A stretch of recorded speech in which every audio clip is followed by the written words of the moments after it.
আসসালামু আলাইকুম। অনেকদিন পরে চলে আসছি একটি ডেইলি ব্লগ নিয়ে। আজকে আমরা রাজশাহীর বিখ্যাত একটা খাবার ট্রাই করতে, বিখ্যাত ঠিক না, ভাইরাল হয়েছে একটা খাবার, সেটা ট্রাই করতে যাচ্ছি। ডিম কুলফি ট্রাই করার জন্য অফিস থেকে বের হয়ে আমি চলে আসছি। এই যে এইটা হলো মণিচত্বর, যেহেতু আমার অফিস লক্ষ্মীপুর থেকে আমি চলে যাচ্ছি রাজশাহী মালোপাড়াতে।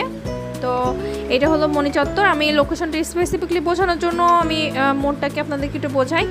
ডান দিক দিয়ে চলে গেল মণিচত্বর। যারা রাজশাহীতে যারা লোকাল তারা হয়তো বা জানবেন মালোপাড়াটা কোথায়, কিন্তু যারা নতুন তাদের জন্য বোঝানোর জন্য আমি এই যে এটা হলো মহলের অপোজিটে এখানে মালোপাড়া পুলিশ ফাঁড়ির সামনে দিয়ে যে রাস্তাটা, এটা ধরে একটু সামনে গেলে আসলে একটা স্ট্রিট ফুডের দোকান ডিম কুলফি। আমরা এই রাস্তা দিয়ে সোজা সামনে চলে যাব, আর বেশিক্ষণ না। আমি একটু যদি স্পেসিফিকলি বলি, এখানে একটা সামনে যে একটা সিপি 5 স্টার একটা নতুন দোকান দিয়েছে। সিপি 5 স্টার একটা ব্র্যান্ড, সেটা সবাই জানে। তো একটু সামনে যে আমাদের অদিতি রাজশাহীতে বিখ্যাত একটা কাপড়ের ব্র্যান্ড, তার পাশে সিপি 5 স্টার, তার ঠিক সামনেই হলো এই দোকানটা। আমি একটু যদি স্পেসিফিকলি দেখাই, এই যে সামনে আমি এখানে দাঁড়াচ্ছি, যে এটা হলো সিপি 5 স্টারের যে খাবার স্টল এখানে দোকান করেছে, তার ঠিক অপোজিটে এই যে এই দোকানটা। এখানে একটা মাদ্রাসা আছে, মাদ্রাসার পাশে দেখতে পাচ্ছেন। আমি একটু জুম করে দেখাই, এই যে এগ কুলফি এই দোকানটা রাস্তার অপোজিটে। তো আমি এখানে এসে একটা মামাকে ঝাল করে ডিম কুলফির অর্ডার করে দিলাম। আর মামাটা আমি অর্ডার করার পরপরই মামা 2-3টে মরিচ কাটতে শুরু করে দিল। যেহেতু আমি মরিচ মানে ঝালটা একটু বেশি পছন্দ করি, অন্য দোকানে বললে হয় কি একটা মরিচ বেশি দেয়, কিন্তু এখানে দেখলাম মামাটা বেশ ভালোই ছিল। মরিচটার দাম বেশি হওয়া সত্ত্বেও উনি আমার কথা শুনে বেশ কিছু মরিচ দিলে, 3টা কি 4টা মরিচ দিচ্ছে স্পেসিফিকলি মনে নাই। তারপরে মরিচ আর পেঁয়াজ দিয়ে যেভাবে আমরা ডিমটা ফ্রাই করি সেভাবে উনি একটা পটের মধ্যে দিল। আর এই যে একটা মেশিন দেখতে পাচ্ছেন গোল গোল, এটা হচ্ছে আসলে এর মেশিনটার মূল। উনি হচ্ছে এটার মধ্যে প্রথমে একটু তেল দিল। আসলে এটা আমার যেটা মনে হয়েছে ডিম যে ভাজিটা আমরা বাসায় করি সেটারই একটা আধুনিক একটা কড়াই আর কি। তারপরে এই যে এখানে দেখতে পাচ্ছেন একটা ডিমটা দিয়ে দিল। আমরা এখানে উনি প্রথমে পেঁয়াজ মরিচ দিয়েছে, তারপরে এখানে একটা ওনার স্পেশাল কিছু মশলা তো থাকেই প্রত্যেকটা রেসিপির। এখানে একটু বিট লবণ দিল। আর যে বক্সটার থেকে দিবে এটা হয়তো কোনো একটা ব্রেড ক্রাম্ব টাইপের, আমি ঠিক এক্স্যাক্টলি বুঝতে পারি নাই। তো এখানে উনি বিট লবণ আবার যে মশলা টাইপের কিছু সবগুলো দিচ্ছিল আর কি। এই যে এখানে একটা সম্ভবত চানাচার টাইপের কিছু একটা দিয়েছে, আর এখানে ব্রেড ক্রাম্ব টাইপের একটা দিয়ে উনি এটাকে মানে আমরা যেভাবে ডিম ফ্রাই করি সেভাবে ফ্রাই করবে আর কি। এই যে এখানে আসলে রেসিপিটা খুবই ইজি আমার কাছে যেটা মনে হয়েছে। এটা আহামরি কোনো কঠিন রেসিপি না।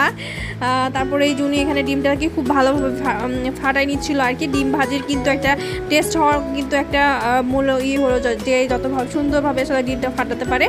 তারপরে এই মেশিনটার মধ্যে যেটাতে তেল আগেই দিয়ে রাখছিল গরম করার জন্য, সেটার মধ্যে দিয়ে দিল।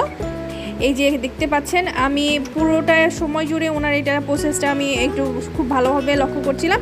আর এখানে উনি সার্ভ করার জন্য ওইটার মধ্যে ডিমটা গরম হওয়া পর্যন্ত একটু অপেক্ষা করছিলেন। তারপর সার্ভ হওয়ার জন্য একটা সুন্দর প্লেটে উনি একটা ফয়েল পেপার দিল। তারপরে একটা কাঠি দিয়ে দিয়েছে। উনি আমাকে বোঝাচ্ছিল যে ডিমটা কীভাবে আস্তে আস্তে উপরে উঠবে। উনি আমাকে বললো মামা একটু ভালোভাবে দেখান। উনি অন্যান্য রেসিপিতে আমি যখন ডেইলি ব্লগ করতে যাই এনারা কিন্তু এত কোঅপারেটিভ হয় না। মামাটা কিন্তু আমাকে বললো একটু ভালো করে জুম করে ভিডিও করার জন্য। মামার ব্যবহার আমার খুবই ভালো লাগছে। তো দেখতে পাচ্ছেন এখানে ডিমটা কিন্তু ভেতরে যে তেলটা ছিল সেটার জন্য মানে যে ফ্রাইটা হচ্ছে সেটা কিন্তু বোঝা যাচ্ছে। আর এইটা কিন্তু আস্তে আস্তে ফ্রাই হয়ে বড় হচ্ছে। এটা বড় হওয়ার সাথে সাথে কিন্তু এটা উপরের দিকে উঠে আসছে, বুঝতে পারছেন কিনা ভিডিওতে। এই যে দেখতে পাচ্ছেন ডিমটা কিন্তু আস্তে আস্তে কাঠির সাহায্যে উপরের দিকে উঠে যাচ্ছিল। এটা দেখতে আরও বেশি মজা লাগছিল। মনে হচ্ছে যে নিচ থেকে কোনো কিছু ফোর্সফুলি উপরের দিকে পুশ করছে আর কি। এই যে মানে পুরো একটা কাঠির মধ্যে ডিমের একটা কুলফি চলে আসলো, মানে ঝাল কুলফি। সাধারণত নামটা শুনলে মনে হয় কি যে এটা সাধারণত হয়তো বা মিষ্টি টাইপের কিছু হবে। তো এটা মিষ্টি না, এটা ঝাল কুলফি। তো উনি এটা দিয়ে চিমটি দিয়ে দেখলো যে আসলে এটা এখনও ফ্রাই হওয়া পুরোটা বাকি আছে। দেন উনি ওইটার মধ্যে আবার ঢুকাই দিল। এইটাতে যখন উনি বুঝবে যে নিচের দিকে একটু হয়ে গেছে, উনি মাথাটা ঘুরিয়ে উপরের থেকে যেটা ছিল সেটা আবার নিচের দিকে দিবে। এটা আমার কাছে একেবারে ফুল ডিম ভাজি যেটা মনে হয় সেটাই মনে হয়েছে, নাথিং এলস। জাস্ট সবাই আমাকে বলছিল যে এটা একবার হলো ট্রাই করা উচিত, সেজন্য আমি ট্রাই করছি। এই যে দেখতে পাচ্ছেন কি সুন্দর করে একা একাই উপরে উঠে আসছে। তো এই যে এটাই হলো আসলে মূলত মানে এই রেসিপিটার মূলিয়ে। তারপর দেখতে পাচ্ছেন এটা খুলে নিয়ে আবার সেমভাবেই কিন্তু উনি ভিতর নিচে দিয়ে দিল। এই যে সেম প্রসেসে আবার ডিমটা নিচের থেকে আবার চলে আসছে, অন্য কোনো কিছু না।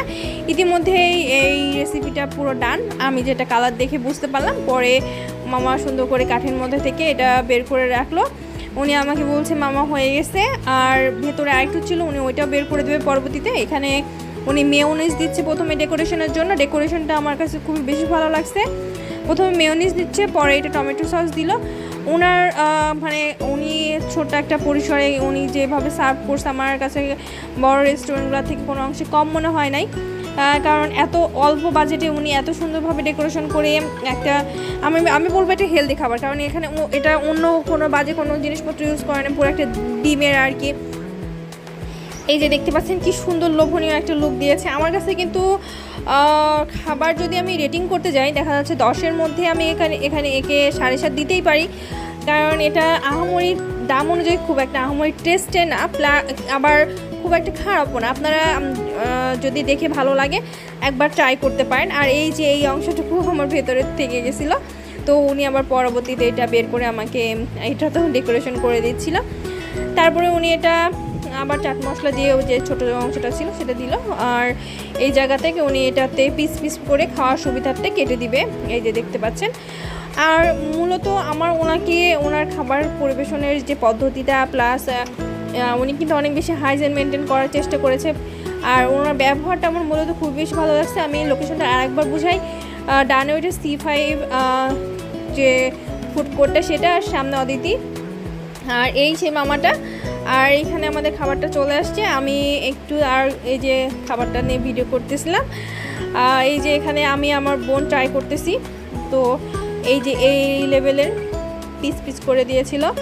আমার কাছে ভালো লাগছে, খুব একটা খারাপ লাগছে সেরকম না। উনি যে 30 টাকায় এত বেশি মেয়োনিজ আর সস দিয়ে খাবার, ইট ওয়াজ সো ইয়ামি। সো আমি বলবো একবার হলেও ট্রাই করবেন। দেখা হবে নেক্সট কোনো ভিডিওতে। ততক্ষণ সবাই ভালো থাকবেন, সুস্থ থাকবেন, take care, love you, bye bye, আল্লাহ হাফেজ।